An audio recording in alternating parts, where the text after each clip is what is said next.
दिल्ली पुलिसनि मोनसे गेदेरथार जाफुंसारनाय। दिल्लीयाव जानाय मोनसे गेदेरथार रेकेटखौ फोजोबस्रांनो हादों दिल्ली पुलिसआ। इंटरनेशनल अर्गान ट्रान्सप्लान्ट रेकेटखौ फोजोबस्रांनायाव दिल्ली पुलिसनि जाफुंसारनाय।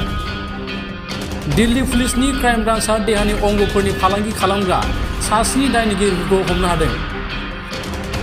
बे आयेननि बेरेखा देहानि अंग फाननाय थामहिनबा अर्गान ट्रान्सप्लान्ट खालामग्रा डाक्टारफोरखौबो हमदों दिल्ली पुलिसआ। दिल्ली पुलिसनि फोरमायथिनानै होनाय बायदिब्ला आयेननि बेरेखा इंटरनेशनल अर्गान ट्रान्सप्लान्ट रेकेटखौ सामलायग्राया बांलादेशनि थागिबि। थांनाय 2019 मायथाइनिफ्रायनो बे आयेननि बेरेखा इंटरनेशनल अर्गान ट्रान्सप्लान्ट रेकेटआ सोलिदोंमोन। मोनसे अर्गान ट्रान्सप्लान्ट खालामनायनिफ्राय बे आयेननि बेरेखा डाक्टारफोरा 25 निफ्राय 30 लाख आरजिनो हादों होननानै दिल्ली पुलिसआ फोरमायथिनानै होदों।